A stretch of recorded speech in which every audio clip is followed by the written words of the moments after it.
everyone, good morning. So, Bible verse natin for today is all about Deuteronomy 8:3. And ang topic natin for today is necessity of the scriptures. Gaano ba kahalaga ang Bible sa ating buhay? So, when we say necessity of the scripture, kailangan. Hindi siya parang optional. Kailangan talaga natin bilang mga Kristiyano. So the necessity of the scripture teaches that the wild creations and conscience that reveal that God exists. Only the Bible reveals how to know Him personally through the gospel. So, pag inobserbahan natin yung nature, yung kalangitan, malalaman natin na may creator, merong Diyos. Because it's well designed, and merong grand designer, merong nag-design, merong Diyos naglikha talaga. Pero hindi natin maunawan kung sino yung Diyos naglikha kung walang Bible. That's why necessary ang Bible. Hindi sapat ang creations to know who God is. Pero maraming tao sa mundo na umiimbento ng iba't ibang religion by observing creation. But tayo bilang mananampalataya, nakikilala natin, natitiyak natin ng Diyos because of the Bible. So, we look at the creation at the same time, we study the Bible. Kaya nalalaman natin sino yung lumikha ng lahat ng bagay. So, only the Bible reveals God personally. The scriptures are essential for salvation, for growing spiritual life, and for understanding God's will. Kaya, napaka-important ng Biblia. Without the Bible, we spiritually lost, unable to grasp the depth of God's grace of Christ. He calls us to the Word of God is not optional. It is vital for spiritual survival. So, sabi dito sa Deuteronomy 8:3, He humbled you, causing you to hunger, and then feeding you with manna, which neither you nor your ancestors had known, to teach you that man does not live on bread alone, but on every word that comes from the mouth of God. So, dinala ng Diyos yung bayan ng Israel sa disyerto at doon, talagang ginutom talaga sila ng Diyos para maunawaan, matuto sila na hindi sila nabubuhay para lang sa tinapay. Nabubuhay sila sa pamamagitan ng salita ng Diyos.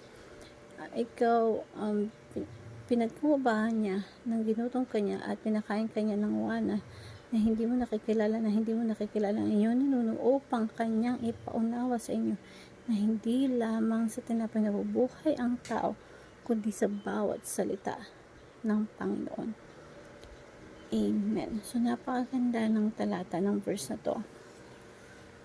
So, yung teaching natin for today is the Bible is the clearest revelations of God.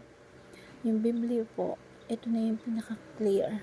Kasi pag tumingin ka sa nature, yung mga ninuno natin, yung mga unang nakatira sa bansang Pilipinas, yung mga tribo, umimbento sila ng kanyang religion to the point na kasi dapat kung nasa puso natin, nasa puso talaga natin may creator. Kaya mga unang nakatira sa bansa natin, sumamba na sa araw, sumamba sa kuweba, sa mundok, ang daming spirit world na kinikilala ng mga Diyos, diba? And hindi lamang dito sa Pilipinas, but it's around the world. Kaya, like sa Egypt, diba? Ang dami ng Diyos-Diyosan sa Egypt. Like Assyria, then Babylonia, Grego, Romans, yan. Maraming Diyos-Diyosan, and we have to invent gods to explain this world. Kaya pag tinignan ko kasi yung mundo, yung kalawakan, ang dami talagang creator. The problem is, who's that creator? Hindi malaman kung sino talaga ang creator. That's why the Biblia give us to understand, yung clean understanding who, what God is. The Bible is the clearest revelations of God. Without the Bible, you cannot be able to understand what God is. Number 2, the Bible is essential to spiritual nourishment.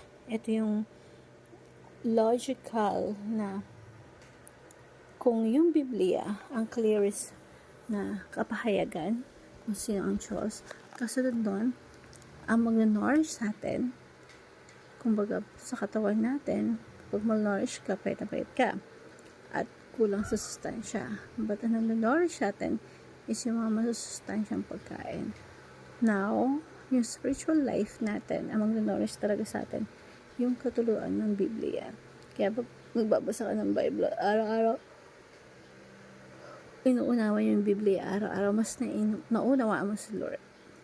At ang kaunawaan mo, kung sino yung Diyos, yun yung magbibigay ng sustansya sa ating spiritual na pamumuhay. Sabi nga sa Deuteronomy, di ba, 8:3, hindi sa tinapay lamang nabubuhay ang tao, kundi sa bawat salita na lumalabas sa bibig ng Panginoon. So the question is, ano yung salita? That's why yung Biblia po, that is the preserved word, written word of God, and that is essential sa spiritual natin na pamumuhay. At pangatlo, the Bible is God's word and our final authority. Yung Biblia ay salita ng Diyos. Sinasabi nga dito, on every word that comes from the mouth of the Lord.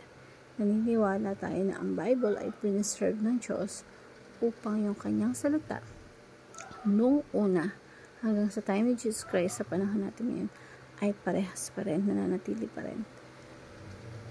Hindi siya na-corrupt, hindi siya binago. Ito pa rin yung salita ng Diyos, diba? Yung salita ng Diyos, that is the final authority. Ang problem is, bilang Christian, we have the Word of God, and alam natin yun, pero hindi natin pinapahalagahan. Hindi natin binabasa, or minsan lang natin binabasa. And mas busy pa tayo sa literal na tinapay kaysa sa spiritual na tinapay. And sabi sa banal na kasulatan, to teach a man does not live a bread alone. Importante ang kabuhayan natin. Yung kumunta tayo para mabili natin yung literal na pagkain or literal na kailangan natin. But hindi lang naman tayo sa tinapay nabubuhay. Nabubuhay din tayo sa tinapay ng Diyos. And that is the bread of life, the Word of God.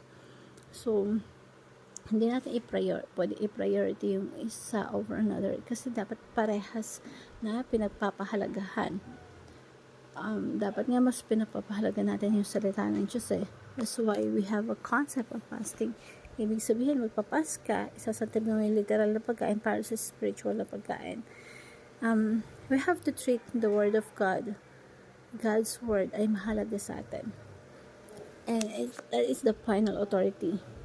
Kasi pag hindi natin babasahin yung Biblia, wala talagang mangyayari sa atin. Kasi mapapakinggan lang natin yung boses ng tao, boses ng mundo, boses ng boss. Sometimes we lost. Pero ang magbibigay lang sa atin ng tamang landas ay ang salita ng Diyos. And we have to read God's Word.